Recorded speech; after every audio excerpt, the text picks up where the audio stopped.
السلام عليكم. لا تنسوا الإعجاب بالفيديو والاشتراك بالقناة تشجيعا لنا لنستمر بالجديد إن شاء الله. تعهد مبابي لبيريز يفتح أبواب رحيله مجددا لريال مدريد. رابطة الليغا ترفض مقترح برشلونة لعودة ميسي. مورينيو يرد بكلمة واحدة على تشيلسي. يونايتد وسان جيرمان يراقبان نجم روما. أهلا وسهلا بكم إلى الموجز الرياضي.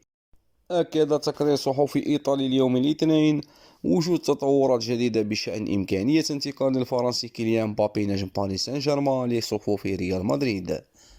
وعلى الرغم من خروج تقارير تفيد بأن ريال مدريد أغلق صفحة مبابي تماما بعد أحداث الصيف الماضي، إلا أنه على ما يبدو هناك تحركات جديدة.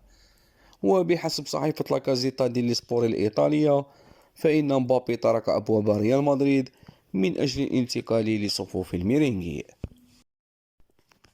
رفضت رابطة الدوري الإسباني اليوم الاثنين الخطة التي قدمها مسؤول برشلونة لرفع قيود قانون اللعب المالي النظيف عن البارسا في الميركاتو الصيفي المقبل.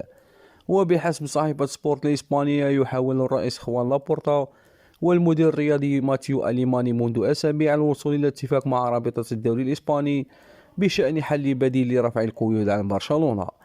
ويحتاج برشلونة لتخفيض فاتورة الرواتب بقيمة 200 مليون يورو على الأقل حتى ينجح في تسجيل العقود الجديدة للاعبيه وقيد الصفقات المحتملة، وأبرزه الأرجنتيني ليونيل ميسي نجم باريس سان جيرمان. كشف تقرير صحفي موقف جوزيه مورينيو مدرب روما من الرحيل عن صفوف الفريق عقب نهاية الموسم الجاري لتولي قيادة تشيلسي. وذكرت صحيفة كويري ديلي سبور الإيطالية مورينيو لم يحسم مستقبله حتى الآن، لكن بالرغم من ذلك يود البقاء في روما. وأشارت أن المدرب البرتغالي يريد أن يستمع لإدارة روما أولا ومعرفة خطة النادي للفترة المقبلة. وأضافت مورينيو أثبت رغبته في البقاء بعدما قال لا لأحد مديري تشيلسي الذي أراد مقابلته ووضعه في قائمة المرشحين لقيادة الفريق. وجه كشاف مانشستر يونايتد وباريس سان جيرمان أنظارهم إلى لاعب باريس لصفوف روما خلال الموسم الحالي.